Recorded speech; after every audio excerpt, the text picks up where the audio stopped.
Okay okay sir, good morning फिर से एक बार सबको। ठीक है सर, ऑडिट का क्लास है आज। हाँ, तो बेसिकली ऑडिटिंग एंड एश्योरेंस, या फिर सिंपल बोलो तो ऑडिट। तो इसमें आप लोगों को पता ही है ऑडिट क्या है। मैं रोज़ बताते रहता हूँ ऑडिट क्या है, ऑडिट क्या है। हर एवरी वीक मैं आप लोगों को ऑडिट का कहानी सुनाने के लिए आता हूँ। हाँ सर, तो ऑडिट का कहानी में क्या है? ऑडिट की कहानी में कुछ ऐसा बात छुपा हुआ है कि कंपनी क्या करते हैं सर। कंपनी अकाउंट्स बनाता है। Business, not only company, any kind of business, उसमें कंपनी के लिए तो ऑडिट मास्ट है। ठीक है, कंपनी के लिए तो ऑडिट मास्ट है। तो कंपनी हो, बिजनेस हो, ऐसे टैक्स ऑडिट का अगर बात करें तो सेक्शन 44 ए के हिसाब से अगर 1 करोड़ से ज़्यादा टर्नओवर हो जाए बिजनेस में तो ऑडिट मास्ट है। अगर प्रोफेशनल्स है तो फिर 44 ए के हिसाब से 50 लाख से ऊपर ग्रॉस रिसिप्ट्स है तो फिर ऑडिट मास्ट है। ठीक है, वो सब तो थोड़ा सा अलग हो गया, लेकिन मेन एरिया क्या है ऑडिट का कि हम लोग फाइनेंशियल स्टेटमेंट्स बनाते हैं। हाँ सर, फाइनेंशियल स्टेटमेंट्स मतलब क्या होता है?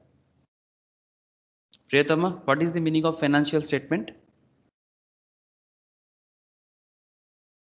बोलना, जो समझ में आया वही बोल, जो समझ में आ रहा है वही बोलो ना। फाइनेंशियल स्टेटमेंट मतलब क्या? What is financial statement? अरे सर, कोई चिंता का बात नहीं है, आप बोल सकते हो। मौसमी, बोल, फाइनेंशियल स्टेटमेंट किसको बोलेंगे? Trading year balance sheet. Thank you sir. तो बेसिकली कंपनी जो अपना trading account, profit and loss account या income statement, balance sheet, cash flow statement, एक चीज़ और ऐड करना मौसमी, कैश फ्लो स्टेटमेंट। प्रियतमा, आवाज़ आ रहा है ना मेरा? हाँ सर। ठीक है, ठीक है, ट्राई करना, कोई दिक्कत नहीं है। ठीक है ना, तो मैं कुछ डांटूंगा और ना ही, it's just a normal conversation होगा तो फिर अच्छा रहेगा। जब सवाल जवाब रहता ना तो फिर नॉर्मल कन्वर्सेशंस में वो अच्छा होता है कि ठीक है, कोशिश करना चाहिए हमेशा। और एक हिंदी में एक बड़ा अच्छा लाइन है कि कोशिश करने वालों की कभी हार नहीं होती। ठीक है सर, नो इशू। तो फिर जैसे कि फाइनेंशियल स्टेटमेंट क्या है? फाइनेंशियल स्टेटमेंट बेसिकली कंपनी का पीएल, कंपनी का बैलेंस शीट, कंपनी का कैश फ्लो स्टेटमेंट। ठीक है, ये सब तो अकाउंटेंसी में आप लोग पहले भी किए हो, फिर से करोगे सर, डोंट वरी। तो ये चेक करना होता है, मतलब कंपनी अपने अकाउंटेंट से ये सब मेंटेन करवाते हैं कि कंपनी अपने profit and loss account maintain कराएगा, कंपनी अपना बैलेंस शीट को रेडी करेगा, कंपनी अपना कैश फ्लो स्टेटमेंट को रेडी करेगा। एंड आफ्टर दैट ऑडिटर आएगा और उसको चेक करेगा। ऑडिटर आएगा और उसको चेक करेगा। क्यों चेक करेगा? क्योंकि अकाउंट कंपनी ना अपने अकाउंट अपने लिए अकाउंट्स को ना अपने हिसाब से भी दिखा सकते हैं।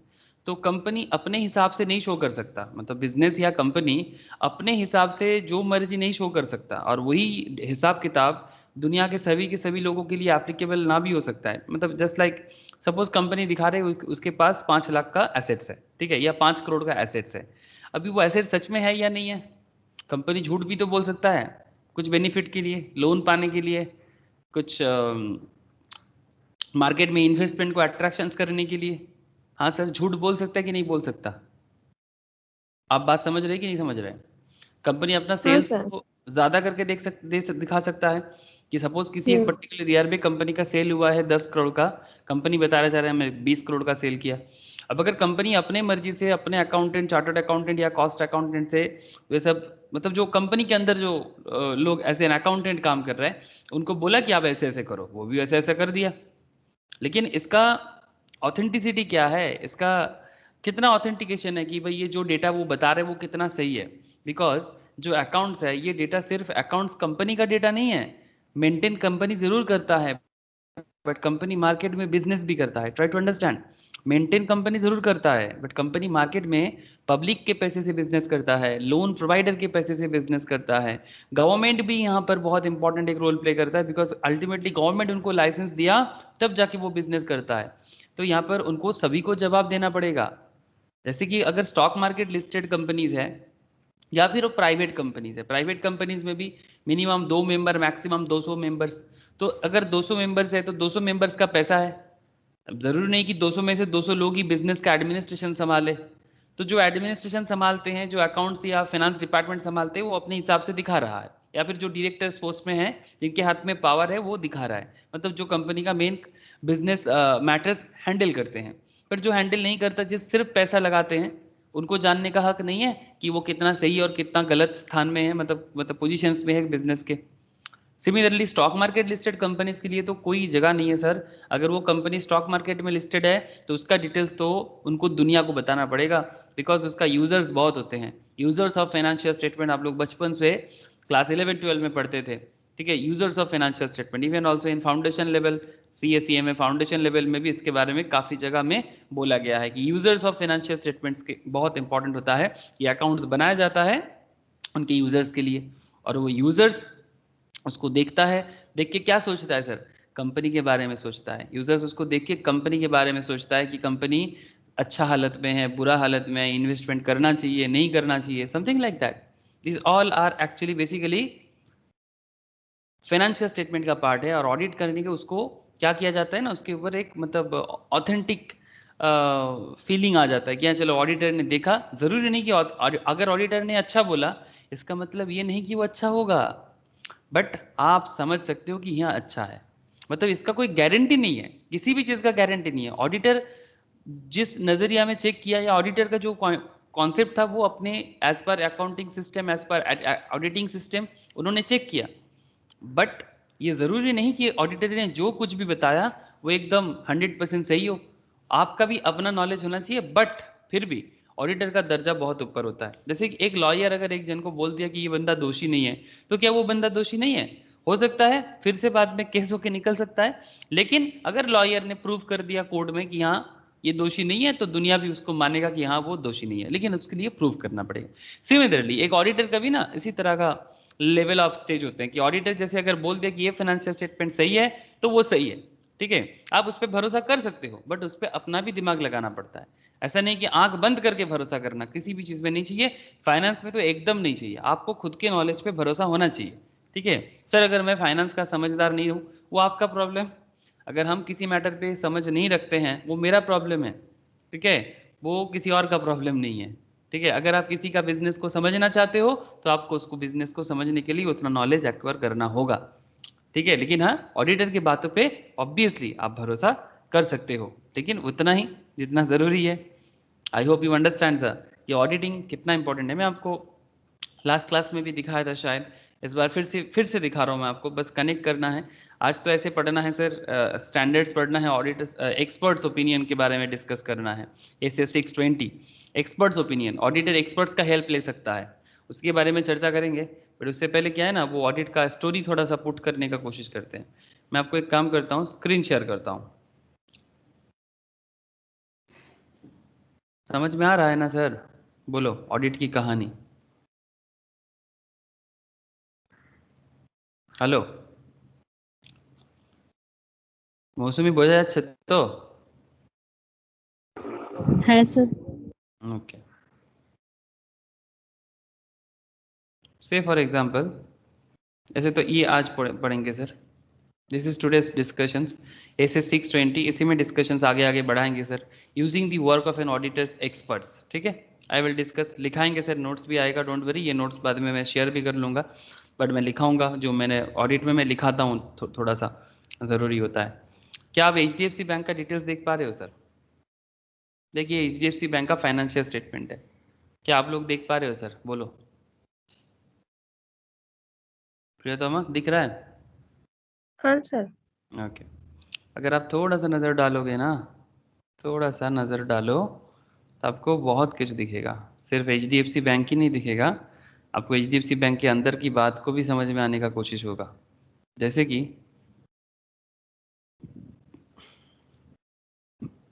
जस्ट लुक हियर, आपको यहाँ पर दिख रहा है सर, 31 मार्च 2020 ऑडिटेड, 31 मार्च 2021 ऑडिटेड, 31 मार्च 2020 ये एक्चुअली ईयर एंड का डेटा है, और ये क्वार्टर एंड का डेटा है, ठीक है।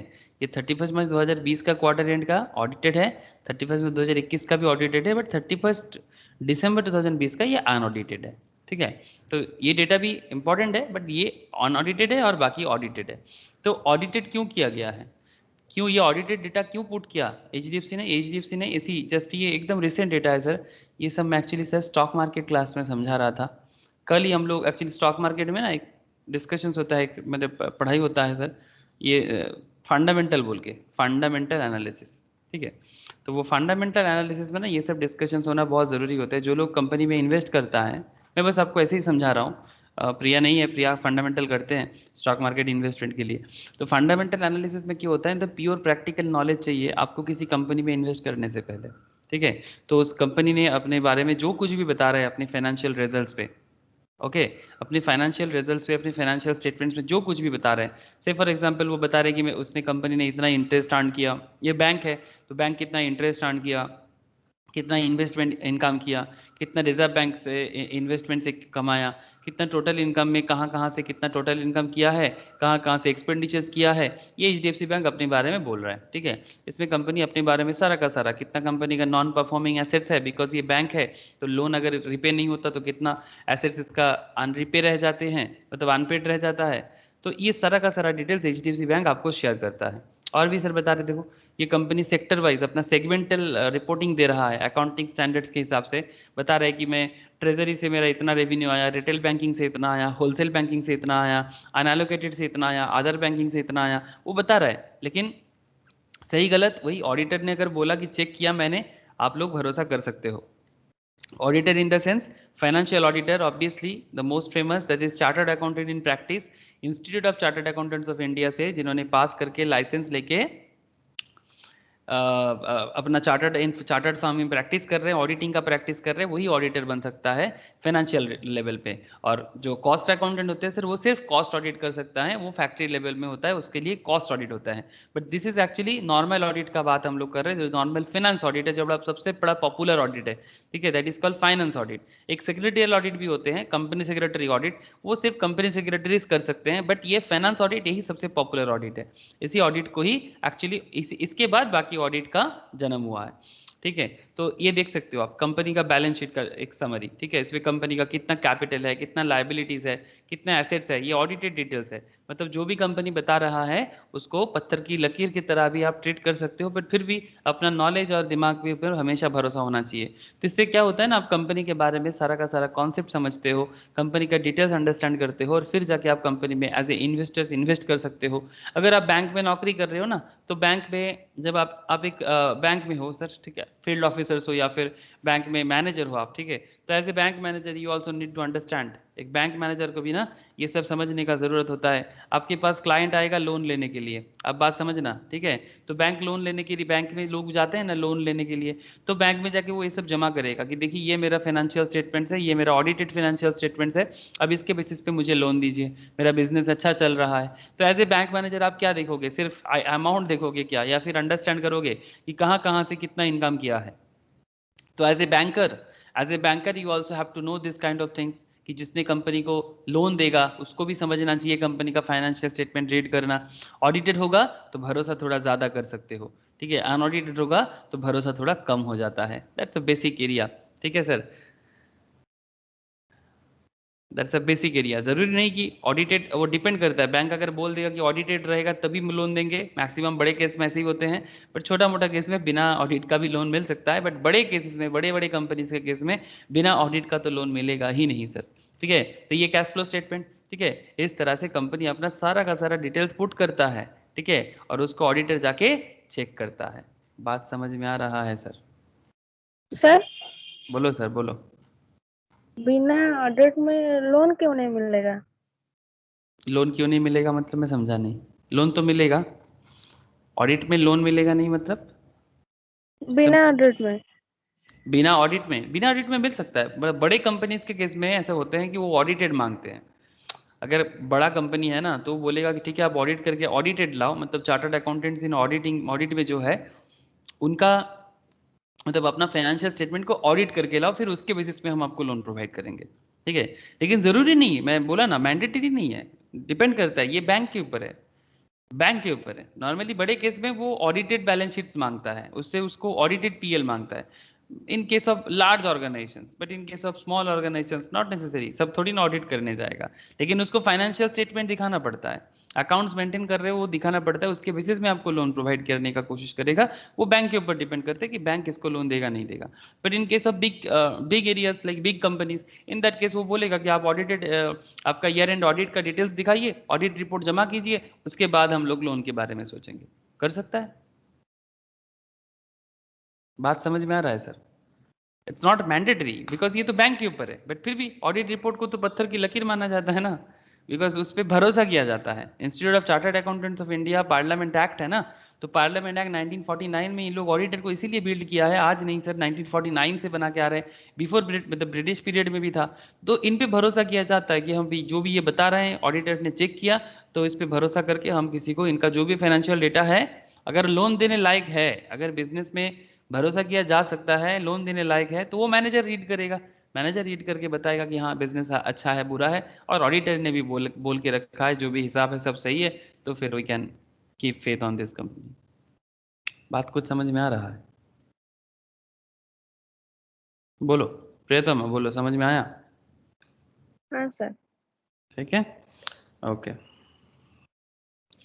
तो ये बेसिकली ऑडिट का नॉर्मल कॉन्सेप्ट में थोड़ा सा आप लोगों को बड़े लेवल पे ही, मतलब थोड़ा सा हाई लेवल पे जाके ही मैं आपको कोशिश कर रहा हूँ कि इस तरह का कॉन्सेप्ट एक्चुअली रियल लाइफ में होता है। लेकिन चलो सर, अभी हम लोग आज का जो डिस्कशन है, लास्ट दिन हम लोगों ने ऐसे 299 पढ़े थे ना, आज पढ़े लेते हैं ना सर ऐसे 620। ठीक है, लास्ट दिन पढ़ लिए थे ऐसे 299, उसमें क्या पढ़े थे 299 पे सर? जैसे कि आप लोगों को मैं बता दूं कि हम लोग ऑडिट में करेंटली कौन सा चीज़ पढ़ रहे हैं। ये ना पूरा ऑडिट का ना एक समरी नोट्स है, मैं ये नोट्स भी आप लोगों के साथ शेयर करूंगा। जैसे मैंने टैक्स का दिया, ठीक है, जिन लोग टैक्स पढ़ते हो, इसी तरह से मैं जीएसटी का भी दूंगा, सेम टू सेम टाइप पे मैं आप लोगों को ऑडिट का भी दूंगा। ठीक है, तो ये ऑडिट का समरिटिकल नोट्स है, जैसे हम लोग अभी कर रहे हैं स्टैंडर्ड ऑफ ऑडिटिंग, ऐसे 100 से लेके 999 तक है, उसमें मेन मेन जो एरियाज है उसको कवर कर रहे हैं। ठीक है, जैसे लास्ट क्लास में हम लोगों ने किया था using work of others.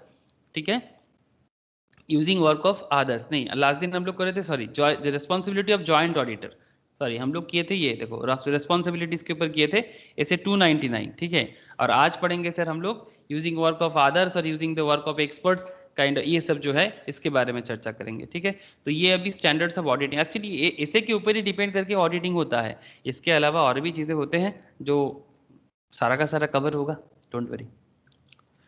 Okay sir, धीरे धीरे ही सही हम लोग पहुंच जाएंगे जहां हमें पहुंचना है।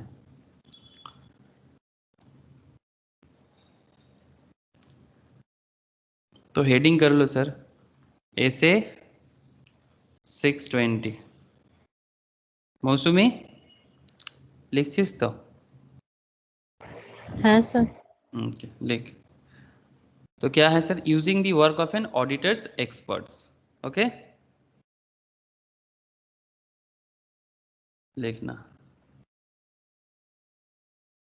Using the work of an auditors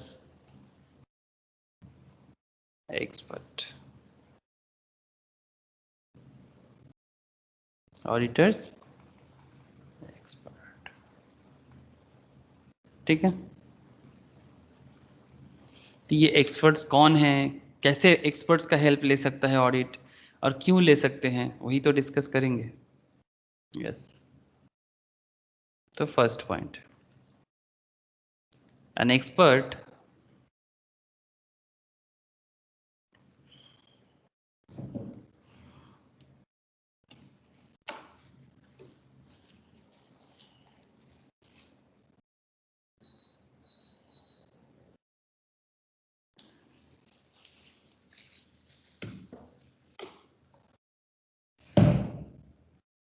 लिखना, an expert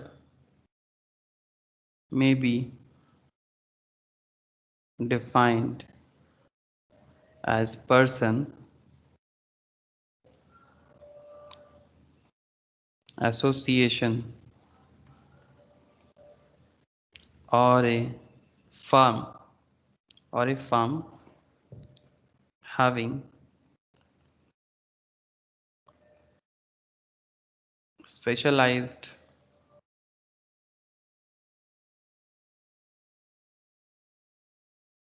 knowledge, skill, specialized knowledge, skill and training in field, in the field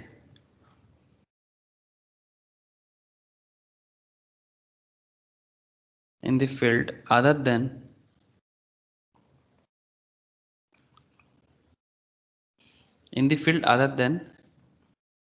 accounting and auditing. Okay तो क्या लिखे सर? एक्सपर्ट्स किसको बोलेंगे ऑडिट में? And experts may be defined as a person, association or a farm, मतलब एक persons भी हो सकते हैं, एक पर्सन भी हो सकते हैं, कोई एसोसिएशन भी हो सकते हैं, कोई फार्म भी हो सकते हैं, जिनका स्पेशलाइज्ड नॉलेज हो, स्पेशलाइज्ड नॉलेज हो, स्पेशलाइज्ड स्किल हो, स्पेशलाइज्ड ट्रेनिंग हो in the field other than accounting and auditing. Accounts and audit छोड़ के, बिकॉज अकाउंट्स एंड ऑडिट में वो स्पेशलाइज्ड क्यों नहीं हो सकता sir? Because accounts and audit में चार्टर्ड अकाउंटेंट तो ऑलरेडी स्पेशलाइज्ड बना गया है इंडिया में, ठीक है? इंडिया में इवन ऑल्सो वर्ल्ड में chartered accountant second largest body माना जाता है। तो अकाउंट्स एंड ऑडिट में तो सीए ऑलरेडी फेमस है, मतलब वो तो एक्सपर्ट है ही, ठीक है? तो अकाउंटिंग एंड ऑडिटिंग को छोड़ के, जैसे मानो कि कहीं पर कॉस्टिंग का कोई स्पेशलाइज्ड एरिया आ गया, ऐसे चार्टर्ड अकाउंटेंट को कॉस्टिंग अच्छे से आता है, बट कॉस्टिंग के लिए सीएमए को बनाया जाता है। जैसे सीएमए को भी अकाउंट्स आता है, ऑडिटिंग भी आता है, बट वो कॉस्ट में स्पेशलाइज्ड है, ठीक है? वो इस तरह से कौन इस मतलब जैसे कोई अगर लीगल मैटर हो तो सीएस को स्पेशलाइज्ड लीगल मैटर पे एक्सपर्ट्स बनाया गया है। कोई एलएलबी है तो वो एलएलबी मतलब नॉट जस्ट कंपनी लॉ, वो कंपनी लॉ के अलावा क्रिमिनल लॉज ये सब में भी स्पेशलाइज्ड है। तो अगर स्पेशल एरियाज हो जाएगा तो स्पेशल एक्सपर्ट्स का ज़रूरत हो सकता है, बट अकाउंट्स एंड ऑडिट पे तो ऑब्वियसली सीए अच्छा जानती है। Finance is also cup of tea, but finance not only CA, CS, CMA, CFA, they are also specialised in finance. Okay sir, तो इस तरह का कॉन्सेप्ट को यूज किया जाता है। सीए को भी फाइनेंस का टॉप नॉलेज मिलता है इंडिया में। Okay, an expert may be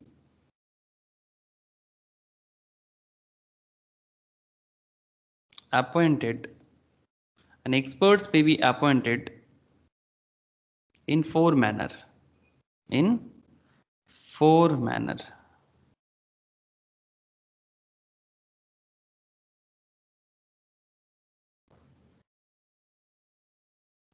First, A,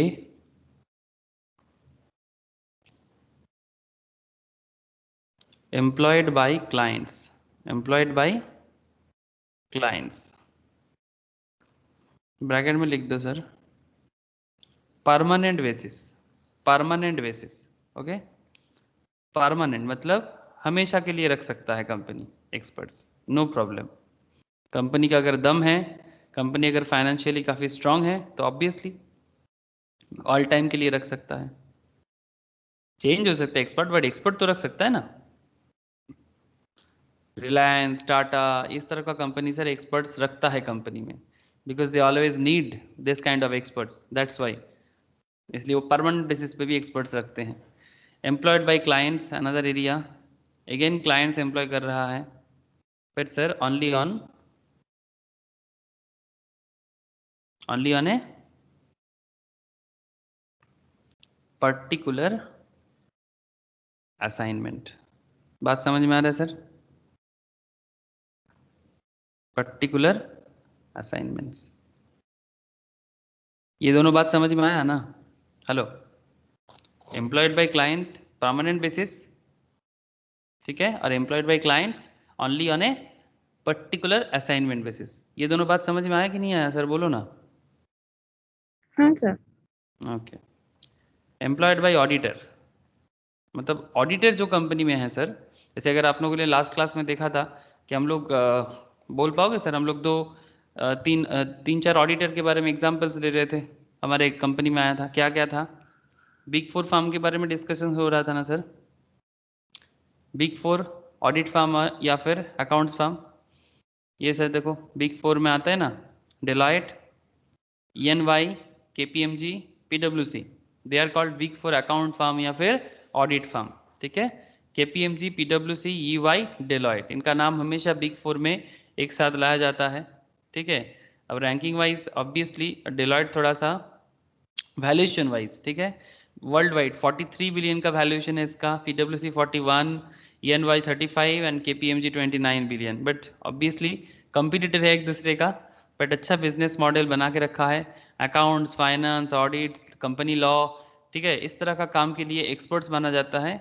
सारा का सारा फॉरेन कंपनीज है सर, इंडिया में नहीं है ये। These all are actually foreign, मतलब इंटरनेशनल बिजनेस, सिर्फ फॉरेन नहीं बोलना चाहिए, इंटरनेशनल है। ठीक है, इंटरनेशनल है। ठीक है, ये देखो सर, मैं आपको थोड़ा सा अंटिल 20th सेंचुरी आप देख सकते हो, बिग 4 में ऑडिट आता है, एश्योरेंस आता है, क्या क्या आ सकता है सर। बिग 4 ईच ऑफर, क्या क्या ऑफर करते हैं बिग 4 मतलब ऑडिटिंग फार्म। ऐसे देखो सर, बहुत सारा छोटा छोटा फार्म भी है, there are lots of mid size and small size accounting firm, cost firm, lots of, but big 4 एक सपना जैसा होता है। ठीक है तो taxation, management consulting, actuarial, corporate finance, legal services to their clients. ठीक है, इतना तरह का काम ये लोग बेसिकली ऑफर करता है। Significant majority of the audit of public companies as well as many audit of private companies are conducted by these four networks.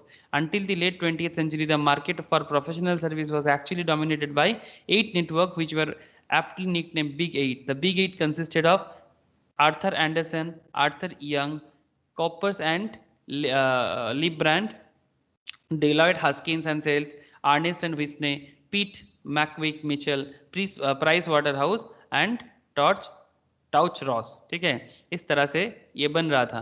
फिर धीरे धीरे एक दूसरे के साथ कोई मार्च किया, कोई कुछ किया, तो इस तरह से अभी बिग 4 ज़्यादा नाम चलता है। But ultimately you understand sir, professional services में ये वर्ल्ड वाइड नेटवर्क बिछा के रखा है। ठीक है, फॉर्चून 500 में भी आते हैं। हर CA में जैसे स्टूडेंट्स का सपना होता है, CA वाले का सपना होता है कि हम कहाँ जाए सर, ऑब्वियसली बिग 4 में जाए। बट क्या ऐसा है कि अगर बिग 4 में नहीं मिला तो सर उसके अलावा भी बहुत सारा कंपनीज है, except big 4 there are other companies also in India, बड़े बड़े लोधा है। ठीक है, बहुत सारे कंपनीज है, आप लोग अपना झंडा गाड़ सकते हो कहीं पर भी। बट ऑब्वियसली ये एक अपना हाईएस्ट लेवल बोल सकते हो जॉब पर्पस के लिए ऑब्वियसली। बट हाँ, अगर आप सेल्फ प्रैक्टिस करोगे तो भी एक अच्छा एरिया बना सकते हो। सर कैसे मिलेगा sir, just because of your knowledge. आप अच्छा नॉलेज गैदर करो, ऑनलाइन में अपना अकाउंट बनाओ, मैं आपको बता दूंगा सब धीरे धीरे कि कैसे कैसे अपने आप को दुनिया के सामने प्लेस करना है। अगर आप बातें सुनते जाओगे और नॉलेज गैदर करते जाओगे, अच्छा परफॉर्म करोगे एग्जाम में, तो फिर ऑब्वियसली कोई नहीं रोक सकता सर, कोई नहीं रोक सकता। It's all depends on you, obviously you and you and you, आप पे ही डिपेंड करता है। Okay sir, employed by auditors, employed by auditors, तो ऑडिटर्स कब कब करेगा, मतलब जैसे मानो कि कोई कंपनी में PwC या EY या KPMG जैसे ऑडिटर्स हैं, या फिर नॉर्मल कोई भी समथिंग एंड एसोसिएट्स। जैसे मैंने बहुत सारा फार्म में काम किया था उस टाइम पे, जब मैं एक्चुअली जॉब फील्ड में था। एक कंपनी का नाम था रॉय घोष एंड एसोसिएट्स, एक फार्म का नाम था SNP एंड एसोसिएट्स। ठीक है, इस तरह से 2-3 फार्म में मैंने काम किया था। एक इंडिविजुअल चार्टर्ड अकाउंटेंट के अंडर पे भी कुछ दिनों से काम किया था मैं, उनका ऑफिस अच्छा था, डालहौजी पे वहाँ पर था। तो इस तरह से अलग अलग इंडिविजुअल्स के पास भी आप काम कर सकते हो, या फिर बड़े कंपनीज के अंडर भी आप काम कर सकते हो, अपना प्रैक्टिस जमा सकते हो। ठीक है, पहले ट्रेनिंग करोगे, फिर कंप्लीशन के बाद कंप्लीट जॉब करोगे, it's all fully up to you sir. ठीक है, तो किस तरह से आप अपने आप को करते हो। तो एक ऑडिटर जब एम्प्लॉय होता है कहीं पर ना, एक ऑडिटर जब एम्प्लॉयड होता है तो एम्प्लॉयड बाई ऑडिटर। ठीक है, तो आप ऑडिटर जब एम्प्लॉय करता है तो उस केस में वो कर ही सकता है कि भाई ऑडिटर को एक्सपर्ट्स का ज़रूरत है, तो वो कहीं ना कहीं से एक्सपर्ट्स को ढूंढ के लाएगा। सर कब कहाँ क्या एक्सपर्ट्स, वेट ना सर, जिनको ऑडिटर अकाउंट्स के अलावा बाकी चीज़ों का नॉलेज हो, ठीक है, उनको एक्सपर्ट्स बोल रहे हैं। रुको रुको आएंगे सर। अच्छा, और एक तो लिख लो sir, engaged by auditor, employed by auditor मतलब ऑडिटर के पास काम करते हैं, या फिर ऑडिटर इंगेज करते हैं पर्पस के लिए। ठीक है सर, या तो ऑडिटर के पास ऑलरेडी एम्प्लॉयड है, मतलब ऑडिटर उसको पहले से ही एक्सपर्ट्स को जॉब में रखे हैं या फिर ऑडिटर पर्टिकुलर टाइम पे उनको एंगेज करते हैं पर्टिकुलर काम के लिए। तो ये अलग अलग फॉर्मेशंस पे ऑडिटर क्या कर सकते हैं सर, मतलब हम लोग एक्सपर्ट्स को एम्प्लॉय कर सकते हैं, एंगेज कर सकते हैं, रिक्रूट कर सकते हैं, जो भी हो। अपॉइंटेड इन 4 मैनर्स, तो एक्सपर्ट्स अपॉइंट करने का 4 मैनर हो गया सर, लिख लिए ना? हेलो, हाँ सर। ओके, तो ये हो गया। नेक्स्ट थर्ड पॉइंट, चलो third point, an expert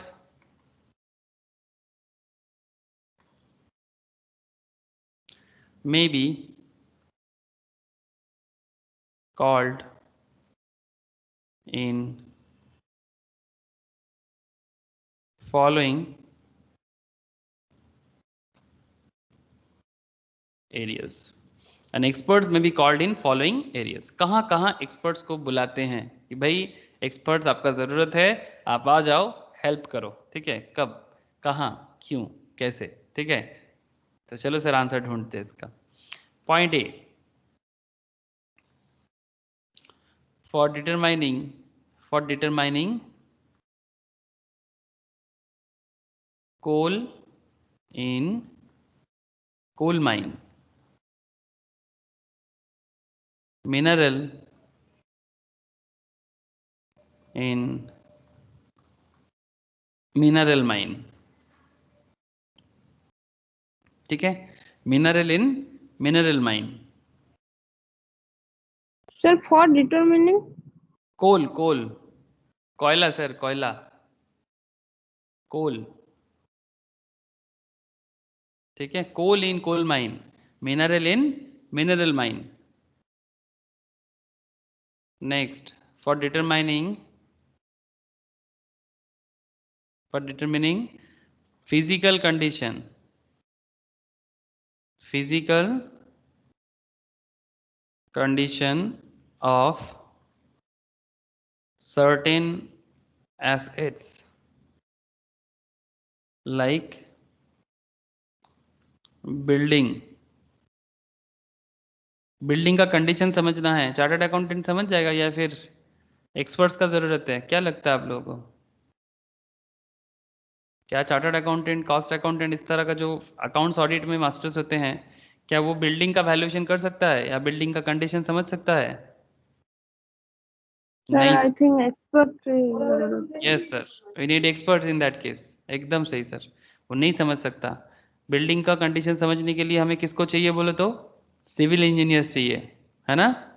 civil engineers का ज़रूरत है जो बिल्डिंग देख के समझ सकता है कि बिल्डिंग का क्या सिचुएशंस है, बिकॉज वो उसको लेके पढ़ाई किया है, प्रैक्टिस किया है, एक्सपर्ट्स है अपने फील्ड का। Valuation of works of art, valuation of work of arts, ठीक है? कला, ठीक है? Arts and antics, arts and antics, ठीक है? आर्ट्स एंड एंटिक, एंटिक होता है ना सर, पुराने चीज़ें, ठीक है? एंड डी, लीगल ओपिनियन, कहीं पर एकदम प्योर लीगल मैटर हो, एलएलबी का ओपिनियन का ज़रूरत हो, तो फिर एलएलबी या फिर जो उनको लॉ का एक्सपर्ट्स है, not only LLB, CSB, CS is also there, जो कंपनी लॉ में एक्सपर्ट्स बनते हैं, ठीक है? लीगल ओपिनियन, ऐसे चार्टर्ड को भी एक अच्छा खासा कंपनी लॉ पता होता है, बट फिर भी जो प्रैक्टिस में रहते हैं ना, बिकॉज चार्टर्ड अकाउंटेंट का एरिया ऑफ एक्सपर्टाइज, मतलब area of work scope legal में थोड़ा कम है, वो ज़्यादातर अकाउंट्स में, फाइनेंस में, कॉस्ट में ज़्यादा फोकस करते हैं, ठीक है? तो लीगल ओपिनियन में लीगल हेल्प ले सकते हैं, एलएलबी है, ठीक है? And also one of the famous area बताना चाहिए, that is actuarial valuations. Actuarial, आप लोग नाम सुने हो सर एक्चुरीज का? कभी नाम सुने होंगे, ये वाला एक प्रोफेशन होता है, एक्चुरियल वैल्यूएशन, जानते हो? No sir. Very good sir. चलो सर मैं आपको कुछ एग्जांपल्स देता हूँ। तो पहला वाला क्या था?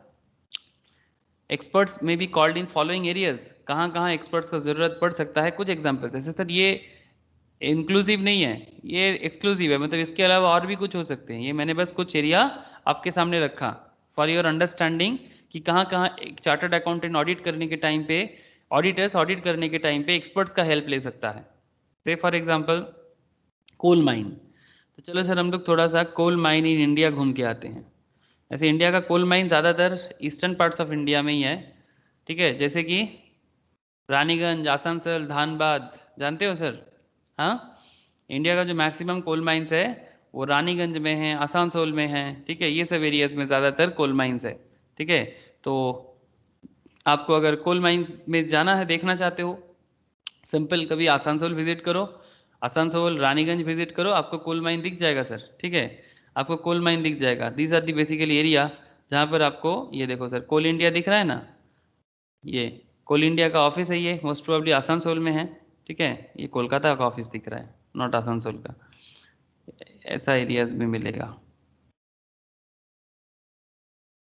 दुर्गापुर, ये Dhanbad, these are the basically area. ये आसनसोल देख रहे हो सर, चित्तरंजन आसनसोल, ये एरिया एक्चुअली मतलब कोल माइंस के लिए ना, मतलब बहुत बड़ा कॉन्सेप्ट है, not not just in West Bengal, West Bengal, ये these areas are basically coal के लिए जाने जाते हैं सर, ठीक है। तो यहाँ पर बहुत सारा कोल माइंस मिलेगा आपको देखने को। तो ये बस कुछ कॉन्सेप्ट्स हैं। तो अगर आपको कोल माइंस में जाना है, अगर आप कोल माइंस चेक करना चाहते हो, मतलब क्या होता है ना, वो माइंस को देख के समझना पड़ता है कि इसके अंदर कितना अमाउंट ऑफ कोल हो सकता है, जिस कोल को यूज़ किया जाएगा। और उससे आप लोगों को पता है कि हमारे घर में जो लाइट जल रहा है ना सर, वो कोल से जल रहा है, पता है, थर्मल पावर। हमारे आपके घर में जो लाइट इलेक्ट्रिसिटी जलता है इंडिया में, 80% इलेक्ट्रिसिटी, 80% से भी ज़्यादा, 84% के आसपास इलेक्ट्रिसिटी थर्मल पावर से आता है। और ये थर्मल क्या है, ये थर्मल कोल है, ठीक है।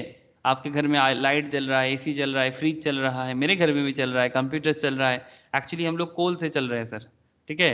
अगर हम लोग बोले कि एक्चुअली ये सब कोल कोल का ही देन है तो फिर बुरा नहीं बोलेंगे। बट हाँ, there are lots of renewable energy coming day by day, ठीक है सर, धीरे धीरे आ रहा है, कमिंग आउट हो रहा है, जैसे कि सोलर पावर, वो क्या बोलते हैं, विंड पावर, सब आ रहा है। बट अभी रिप्लेस करने की हालत में नहीं है, अभी कोल का बहुत दिन चलेगा, अगला 30 साल तो कोल में ही हम लोग डिपेंड रहेंगे। तो ये कोल माइंस में जाके ऑडिटर्स को अगर इसका ऑडिट करना है, इसका वैल्यूएशन तो वो समझ जाएगा, बट इसमें कितना कोल है, उसका एसेट को कैसे फाइंड आउट करना है, ये ऑडिटर नहीं समझ सकता, ठीक है। Similarly minerals in mineral mine, ठीक है। या फिर अगर हब्स का बात करते हैं, जैसे एक सिंपल मैं आपको एक एग्जांपल देता हूँ। आप लोग हर्बल समझते हो सर, वो हर्ब्स मतलब वो सर जहाँ से जोड़ी बूटी होता है ना, मतलब जिससे एक्चुअली दवाई बनता है, मतलब जो मेडिसिन वगैरह बनता है, जैसे कि डबर जैसा कंपनी में अगर मानो कि डबर का डबर का नाम सुने हैं ना सर? डाबर सुने कि नहीं सुने सर? हाँ सर। हाँ, आयुर्वेदिक दवाई वगैरह बनाते हैं, है ना sir, Ayurvedic medicine and natural consumer products बनाते हैं। तो इनका कुछ फार्म है सर, फार्म मतलब ज़मीन है, बड़ा इंटरेस्टिंग ये कॉन्सेप्ट है। मतलब जहाँ पर ये आयुर्वेदा को मतलब एग्रीकल्चर करते हैं, तो सर कहाँ करते हैं, आई डोंट नो आप लोग पता हो कि नहीं। आप लोग रामायण में एक कहानी सुने थे, रामायण का वो कहानी जहाँ पर हनुमान जी लक्ष्मण को, जब मेघनाद ने ये कर दिया था, मतलब रावण का बेटा ने, इंद्रजीत मोस्ट प्रोबेबली, लक्ष्मण को जो मार दिया था, तो राम ने हनुमान को बोला जाओ गंधमादन पहाड़ में जाओ और विशल्यकरण। विशल्यकरण सर, एग्जैक्टली, जिसको हिंदी में बोलते हैं संजीवनी बूटी, और हम लोग बंगाली में भी, उड़िया में भी शायद विशल्यकरण ही बोलते हैं, हम लोग बंगालीज में भी विशल्यकरण ही बोलते हैं, ठीक है। विशल्यकरण के लिए बोला कि जाओ विशल्यकरण ढूंढ के लाओ, जानते थे ना हाँ सर। सर? ये देखो सर, ये वही है गंधमादन हिल, जानते हो ये सच में है बोल के। रामायण का कहानी कोई माइथोलॉजी सिर्फ नहीं है। मौसमी को पता है? मौसमी बोल। হ্যাঁ জানি। জানিস, গেছিস নাকি গন্ধমাদন হিল? না। ও এই এই পাহাড়টা আছে জানিস? না, আজকে জানলাম। वाह, चलो। इसको पता था, प्रियतमा को पता था गंधमार्दन हिल के बारे में? हाँ सर। अरे चलो, अरे उड़ीसा में ही है तो फिर आपका होम स्टेट्स में ही है। ये देखो सर, बल सर हाँ, बलांगीर साइड। बलंगीर साइड में है सर, बलंगीर बड़गढ़ डिस्ट्रिक्ट उड़ीसा में आता है, ठीक है, बड़गढ़ में आता है। ये देखो सर, ये एक्चुअली, ये देखो सर, ये हिल्स देख रहे हो, ये हिल्स में जितना सारा पेड़ है वो मैक्सिमम पेड़ सर, मतलब 99% पेड़ मेडिसिनल प्लांट्स है। और ये नेचुरली है, मतलब पहले कोई एग्रीकल्चर अभी करता है सर, अभी करता है, लेकिन ये नेचुरली पहले बना है। ठीक है, माउंटेन से end of the Gandhamardan mountains of the northern side, Paikmal region से। ठीक है, तो ये जो पहाड़ आप देख रहे हो उड़ीसा में जहाँ पर है, तो यहाँ पर मैक्सिमम कंपनीज जो है ना सर, वो डाबर वगैरह का ही कंपनीज है, वो लोग इसको मेंटेन करता है। मैं आपको दिखाता हूँ, डाबर है, झंडू है। ठीक है, अरे झंडू बाम होता है ना, इसी तरह से। तो ये कहानी भी यहाँ पर दिया हुआ है, lord Hanuman is believe to reside here and in the Pedro mountains in Sri Lanka. ठीक है, तो बेसिकली मैं आपको इसका बायोडाइवर्सिटी के बारे में बताता हूँ, इसका कंपनी रिलेटेड मैटर के बारे में बताता हूँ। तो Gandhamardan mountains ranges are rich source of diversity in medicinal plants. ठीक है, the botanical survey of India has reported the existence of 220 plant species of medicinal value. Local people, however, claim that there are on more than 500 species of medicinal plants in this area. Local peoples मानते हैं 500, botanical सर्वे मानते हैं 220 types of medicinal plants. मजाक नहीं है। Study record 2700 angiopalms and 125 species of important medicinal plants out of total 220 species of medicinal plants and quasi-medicinal. ये देखो sir, यहाँ पर मैं आपको जो बताना जा रहा था, ये देखो, local people have great faith in Ayurvedic practitioners and in many villages their main occupation is to collect herbs and supply them to companies such as Dabur, Jandu.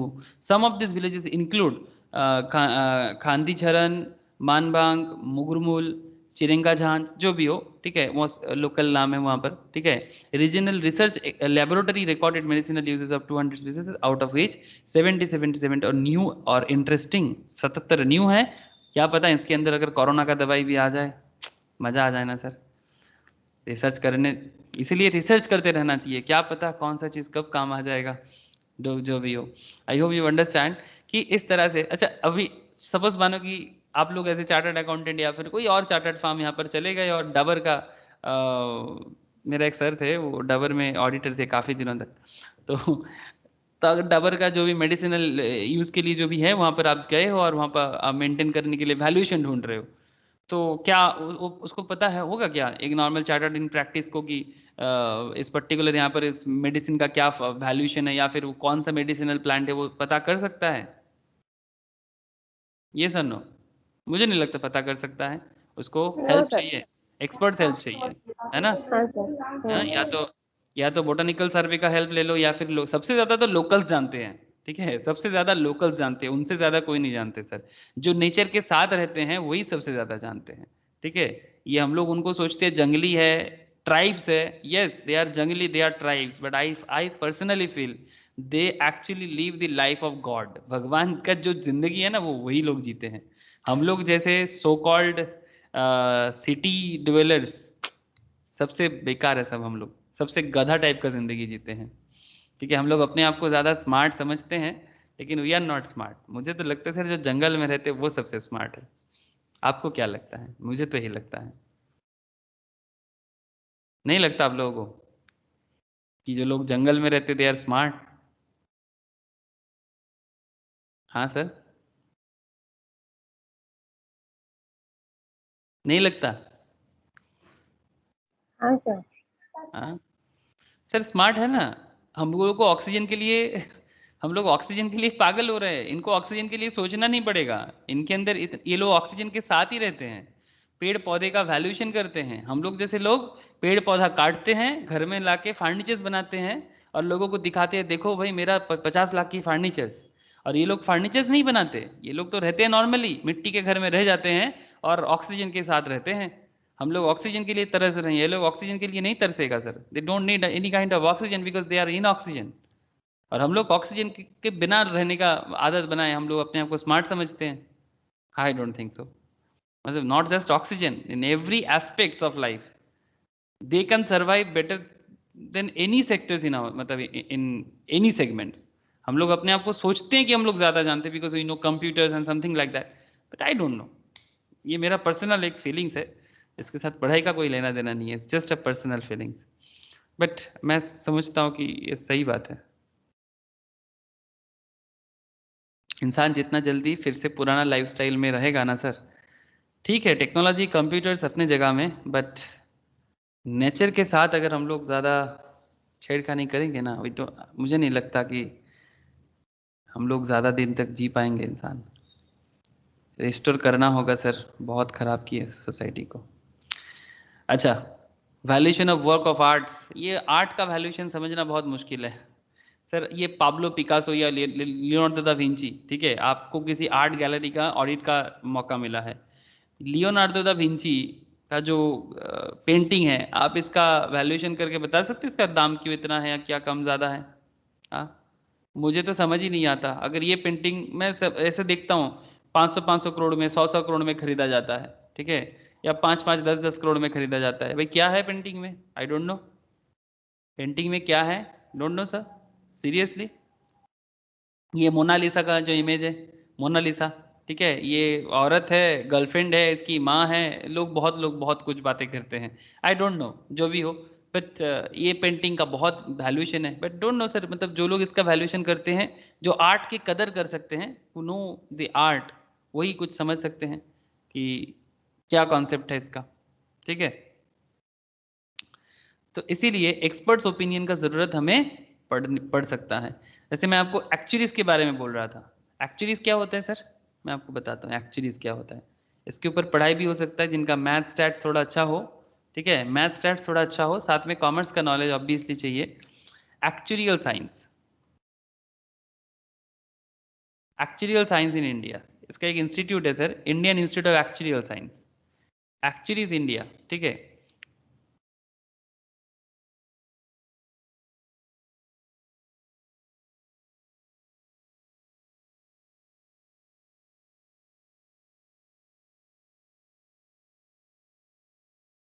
किसी कारण से इन लोगों का साइट ये देखो sir, institute of एक्चुअलीज of India, statutory body establish under the act of parliament. मतलब ये insurance companies में वैल्यूअर होते हैं ना सर, इंश्योरेंस कंपनी में वैल्यूअर होते हैं, जानते हो?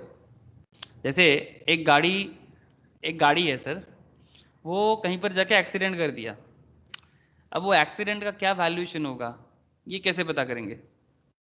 आप देख सकते हैं यहाँ पर अलग अलग इंश्योरेंस कंपनीज है, Sahara, Millennia, Aegis Federal, Oriental Insurance, Accenture. मेरा आपको सवाल है कि ये निर्मला सीतारमन जी है, ठीक है तो ये इंश्योरेंस का बिजनेस बड़ा इंपॉर्टेंट है। किसी का लाइफ का वैल्यूएशन कितना हो सकता है, कैलकुलेशन कौन करता है? किसी का लाइफ का वैल्यूएशन कितना हो सकता है, किसी का हेल्थ का वैल्यूएशन कितना हो सकता है, किसी का गाड़ी एक्सीडेंट हो जाए तो उसका वैल्यूएशन तो टूट गया है, लेकिन उसको वैल्यू तो करना पड़ेगा। चार्टर्ड अकाउंटेंट कर सकता है, बट इसका ना कुछ रूल्स रेगुलेशंस भी है, ठीक है, तो उसके लिए एक्चुअली इसका पढ़ाई होता है sir. Is another area of expertise, बहुत पॉपुलर एंड रेस्पेक्टेड पढ़ाई है, just like a chartered costing जैसे ही पढ़ाई है, बट एक अपने लाइफ में जगह में बहुत ही पॉपुलर पढ़ाई में से आजकल है, थोड़ा टफ माना जाता है, even in some cases tougher than CA भी माना जाता है इन सम केसेस ऑब्वियसली, ठीक है।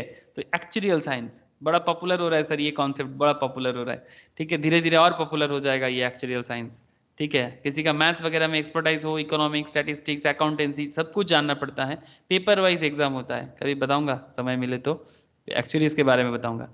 तो इस तरह से एक्चुअलीज का भी हेल्प का जरूरत पड़ता है, स्पेशली इंश्योरेंस कंपनीज के केस में, ठीक है सर, स्पेशली इंश्योरेंस कंपनीज के केस में। समझ में आ रहा है ना सर?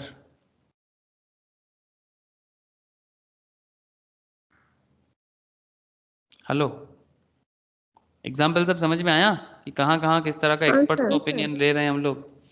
ठीक है सर, कोशिश करते रहते हैं सर, प्रैक्टिकल जितना है आप लोगों को मैं बताते हुए चलूँ, क्या पता कब क्या चीज़ काम आ जाए। ओके, नेक्स्ट पॉइंट करो sir.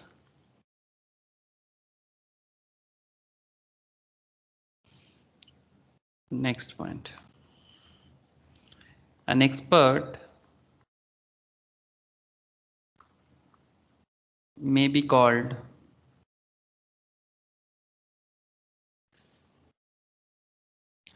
in above areas only. An expert may be called in above areas only when following three circumstances, when following three circumstances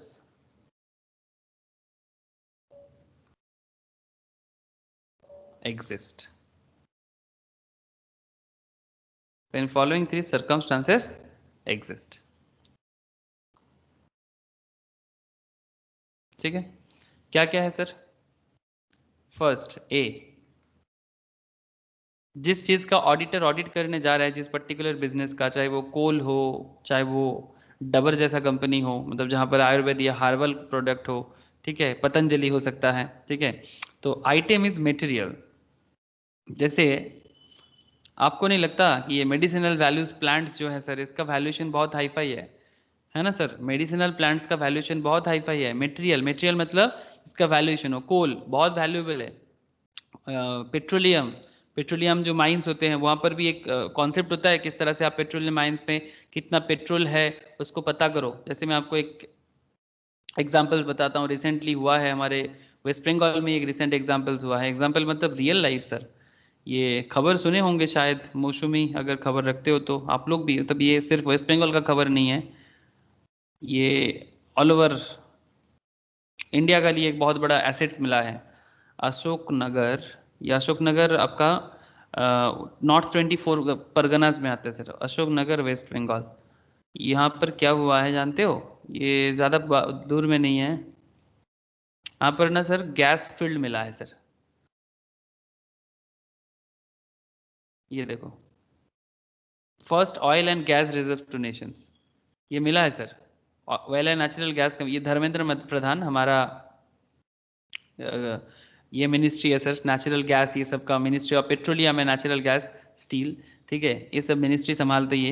इन्होंने बताया कि Dharmendra Pradhan dedicates West Bengal first oil and gas reservations to nations. बहुत अच्छा, करीब ONGC has spend 33381 crore, कितना value discovery किया है sir?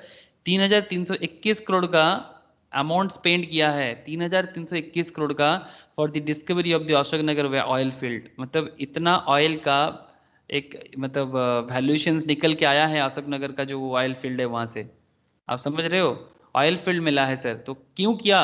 Because valuation पता चला तब ना किया।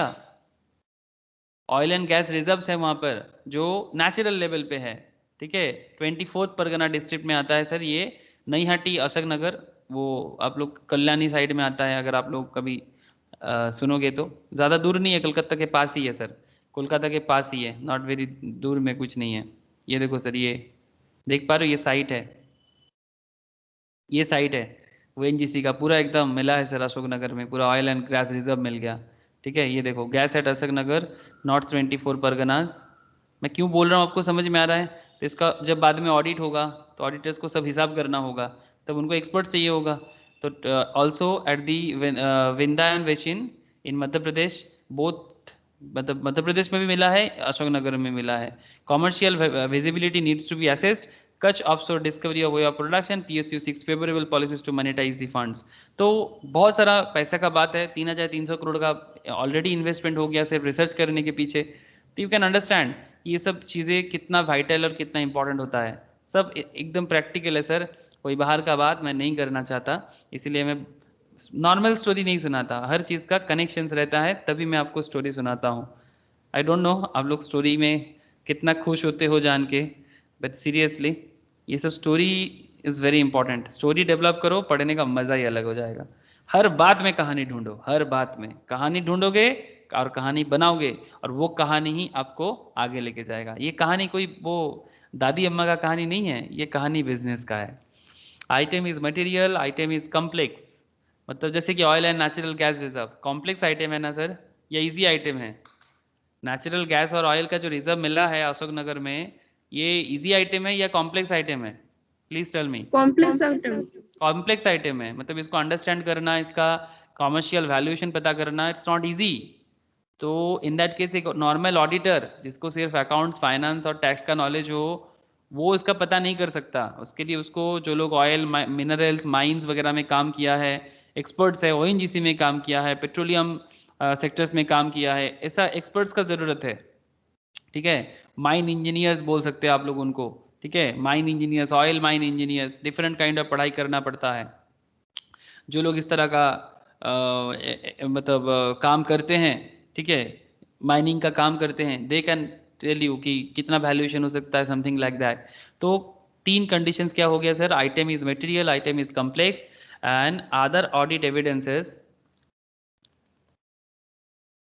other audit evidences are not available। जब बाकी ऑडिट एविडेंसेस ना मिले तो आपको अल्टीमेटली अंततः, ठीक है, एंड में जाके आपको क्या करना पड़ेगा? ऑब्वियसली एक्सपर्ट्स का ही हेल्प लेना पड़ेगा। बिना एक्सपर्ट्स हेल्प बिना आप ऑडिट का वो वाला काम कंप्लीट कर ही नहीं सकते। ठीक है, तो ये रहा। नेक्स्ट इसी पॉइंट में चलेगा अभी थोड़ा। ओके, फिफ्थ पॉइंट में थोड़ा सा क्वेश्चनर फॉर्मेट में बनाओ इसको, फिफ्थ पॉइंट को। What due skill and care, what due skill and care does an auditor needs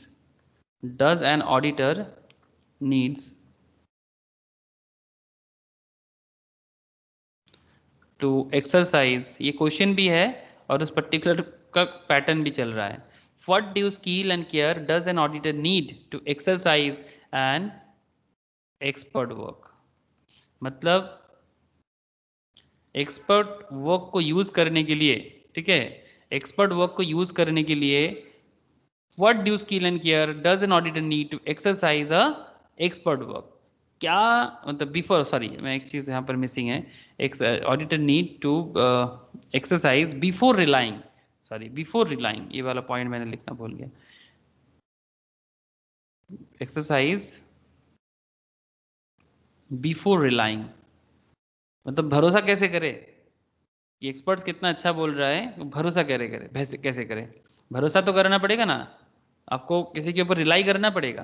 तो बिफोर रिलाइंग एक्सपर्ट वर्क, इसके लिए क्या स्किल एंड केयर ऑडिटर के अंदर होना चाहिए? ऑब्वियसली डिसीजंस कौन लेगा? अल्टीमेट डिसीजंस तो ऑडिटर ही लेगा ना सर। तो अगर ऑडिटर ही डिसीजंस लेगा तो ऑडिटर के अंदर क्या क्या एक्सपर्ट्स मतलब स्किल्स होना चाहिए? First of all,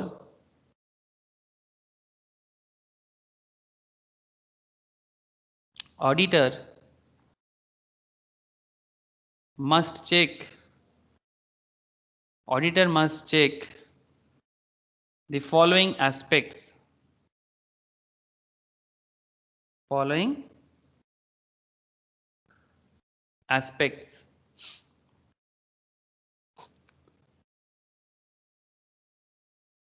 of an expert,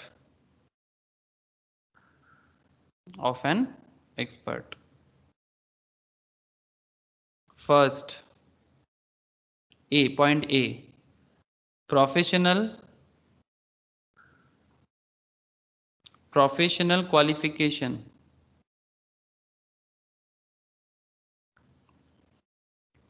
obviously ICI से पास होना पड़ेगा, ठीक है, CA का, फिर प्रैक्टिस करना होगा। मेंबरशिप नंबर चाहिए, ऐसे नहीं कर सकता। जो लोग जॉब करते हैं या फिर टीचर्स जैसे बनते हैं, जैसे मेरे जैसा टीचर्स बन जाता है, ठीक है, वो लोग नहीं कर सकता सर। मेंबरशिप नंबर चाहिए, मेंबरशिप नंबर के साथ साथ लाइसेंस नंबर भी लेना पड़ता है, तब जाके आप ऑडिटिंग का काम कर सकते हो। डी, एक्सपीरियंस होना चाहिए, ऑब्वियसली कोई भी काम पे एक्सपीरियंस मस्ट है सर। विदाउट एक्सपीरियंस आप कुछ भी नहीं कर सकते। हर चीज़ का अपना जैसे मैं टीचिंग करता हूँ, मेरा टीचिंग का एक्सपीरियंस है, कोई मेडिकल में है, डॉक्टर्स है तो डॉक्टर्स का एक्सपीरियंस है, कोई नर्स है तो नर्स का एक्सपीरियंस है। एक्सपीरियंस हर चीज़ में चाहिए। हाँ, कहीं ना कहीं शुरू करना पड़ता है। मैं भी 6 साल पहले जब शुरू किया था, मैं भी न्यू कमर था जब टीचिंग फील्ड में आया था। तो इस तरह से हर एक का अपना अपना कॉन्सेप्ट है, ठीक है। तो experience is very important. Obviously साथ में रेपुटेशंस भी गैदर करना है, ये सब ज़रूरी चीज़ें हैं। आप अच्छे काम करोगे तो रेपुटेशंस तो मिलेगा ना आपको, ठीक है। तो इस तरह से ABCDE F, experts objectivity, experts का ऑब्जेक्टिविटी भी इंपॉर्टेंट है कि एक्सपर्ट्स का ऑब्जेक्टिव क्या है, उसको पढ़ने के लिए, उसको समझने के लिए आपको नॉलेज चाहिए, ठीक है। इस तरह से आपको कुछ इंपॉर्टेंट पॉइंट्स पे हमेशा ध्यान देना है, ठीक है सर। समझ में आया ना यहाँ तक?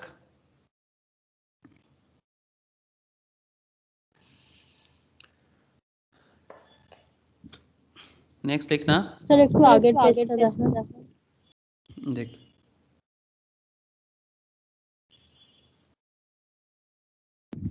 होएगा सर। ओके, नेक्स्ट लिखना। the chances of expert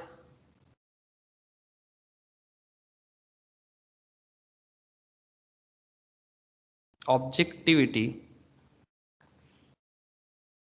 of being impaired, impaired means hamper, मतलब ऐसा कब हो सकता है कि एक्सपर्ट्स का ऑब्जेक्टिविटी हैम्पर हो जाए, मतलब जो हम सोच रहे वो नहीं बने, ठीक है। द चांसेस कितना है, दो केसेस में ऐसा हो सकता है। In two cases the chances of experts objectivity of being impaired और हैम्पर, इन टू केसेस, दो केसेस में ऐसा हो सकता है कि उसका ऑब्जेक्टिविटी जो है वो हैम्पर हो जाए। व्हेन व्हेन याद रखना, व्हेन एक्सपर्ट इज रिलेटिव, मतलब जो एक्सपर्ट है वो क्लाइंट का रिलेटिव है, ठीक है।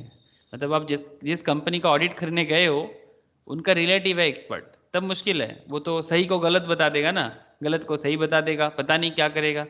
तो रिलेटिव ऑफ क्लाइंट अगर ऐसा हो तो आपका जो ऑब्जेक्टिविटी है वो हैम्पर हो जाएगा, मतलब आप सोच रहे थे जो उस पर आप भरोसा नहीं कर सकते, आपको न्यूट्रल एक्सपर्ट्स लेना चाहिए, न्यूट्रल एक्सपर्ट्स लेना चाहिए, ठीक है। रिलेटिव्स वगैरह में लेंगे तो हमेशा वो क्या बोलेगा कि बचाने का कोशिश करेगा, गलती नहीं पकड़ेगा, ठीक है।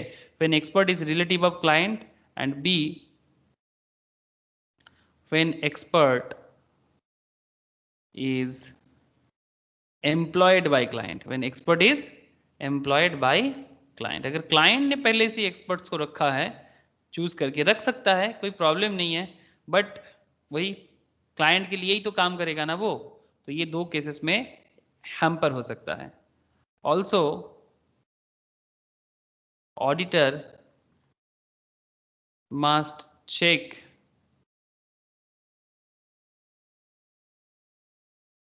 expert work by checking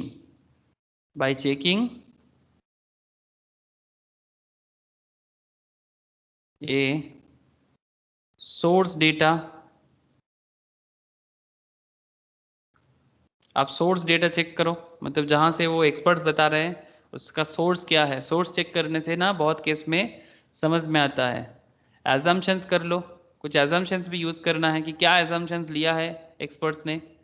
and C mathematics या arithmetical accuracy, arithmetical accuracy calculations में कितना सही गलत है ये तो पता कर ही सकते हो, तो एरिथमेटिकल एक्यूरेसी पे ध्यान देना है, एरिथमेटिकल एक्यूरेसी पे ध्यान देना है, ठीक है। Next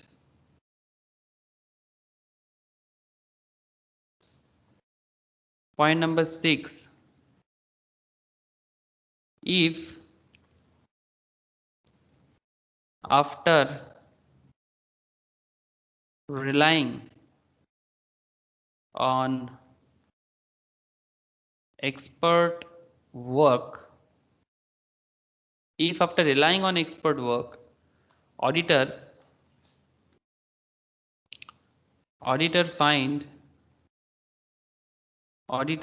finds financial statement to be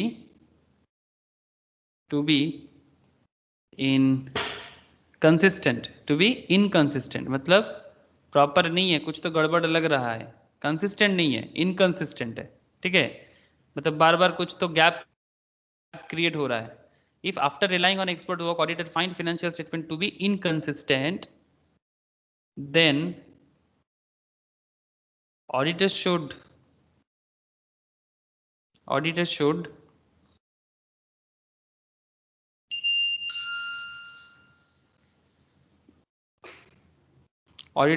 ask the client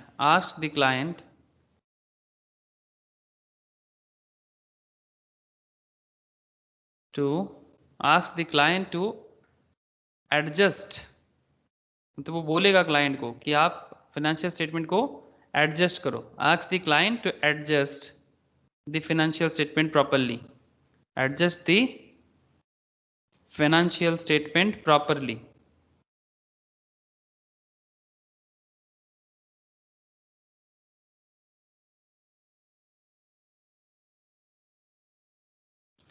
Fehling which, अगर क्लाइंट नहीं करता है, failing which auditor will issue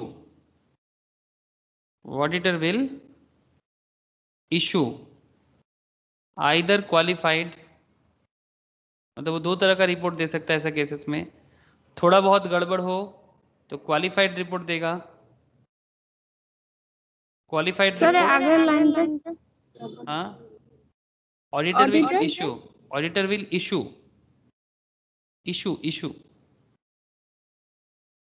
report issue करने ना.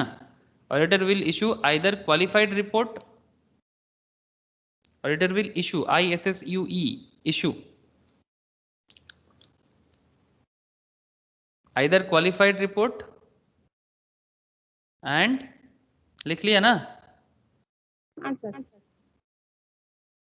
और एडवर्स रिपोर्ट. मतलब थोड़ा ज़्यादा ही गड़बड़ है. थोड़ा ज़्यादा नहीं बोलेंगे, बहुत ज़्यादा. थोड़ा ज़्यादा में तो क्वालिफाइड है, सब कुछ ठीक ठाक रहता है तो क्लियर रिपोर्ट देता है. थोड़ा बहुत गड़बड़ तो क्वालिफाइड देते हैं. एडवर्स मतलब बहुत ज़्यादा गड़बड़ है. और एक तो होता है डिस्क्लेमर ऑफ ओपिनियन, जब कुछ बात कहने लायक ही नहीं होता, मतलब you can't say anything about company. इतना खतरनाक हालत है. ठीक है, तो ऑडिटर बोला था क्लाइंट को बट एडजस्ट नहीं किया तो रिपोर्ट में बता देगा. ऑडिटर ज़्यादा वो थ्रेड वगैरह नहीं देता है, वो रिपोर्ट में बताते हैं. ऑडिटर का रिपोर्ट ही काफ़ी है और कुछ करने का ज़रूरत नहीं है. If expert 7 point refers to disclose, if expert refers to disclose the source data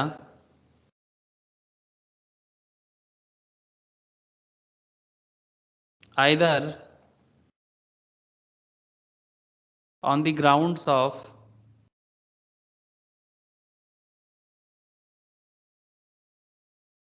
confidentiality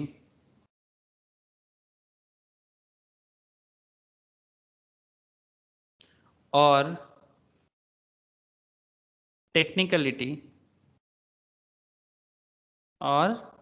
technicality the auditor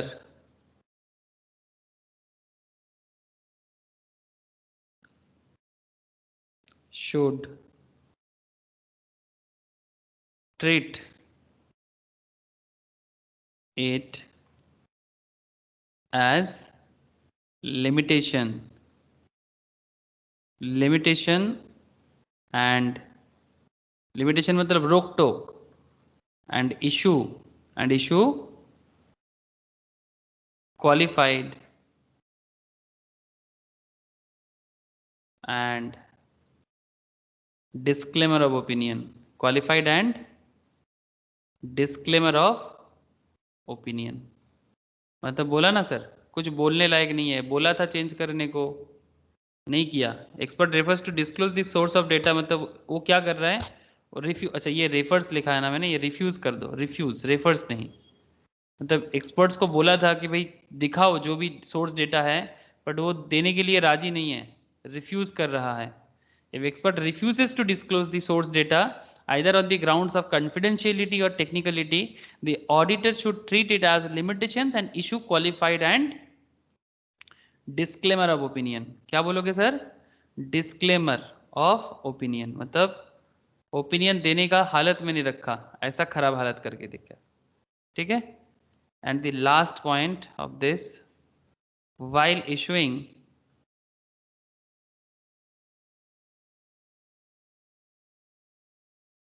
clear audit report,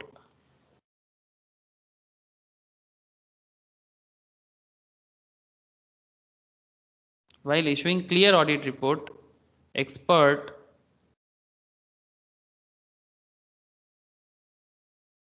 name cannot be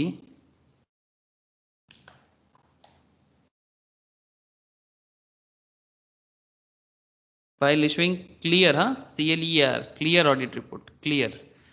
Expert's name cannot be mentioned.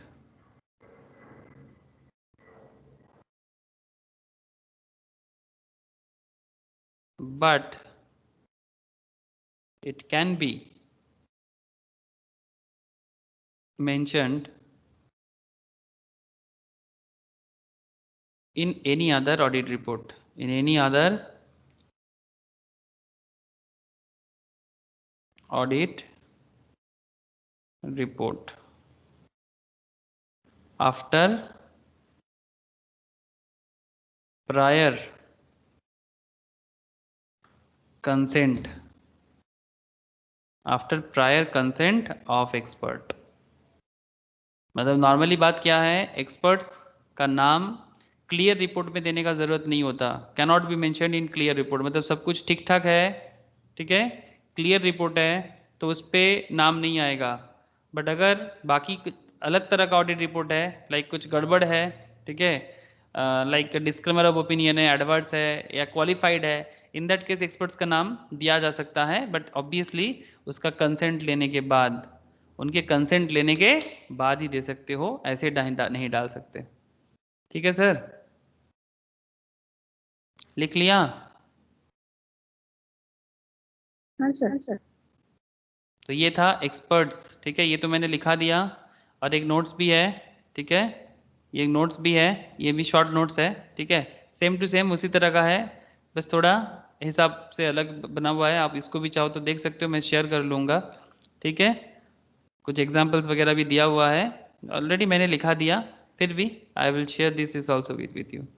अच्छा, तो नेक्स्ट क्लास में sir ऐसे 220 होगा, ठीक है, next class लिख के रख लो, अगर बाई चांस आप मुझे याद दिला सकते हो। Quality control, quality control for audit work, ठीक है, ये नेक्स्ट क्लास में होगा। ओके सर, इसके बाद जिन लोगों का क्लास है वो रेडी हो जाओ, जिनका नहीं है आज इतना ही है सर, मैम का क्लास का अलग से लिंक जाएगा, ठीक है, अगर जिनका है उनके लिए बोल रहा हूँ, ठीक है सर। Any queries? मौसमी, प्रियतमा, बाकी लोग तो आज ज्वाइन नहीं कर पाया, ठीक है सर, ओके, टाटा फिर। हाँ sir. Okay sir, bye sir. Okay bye.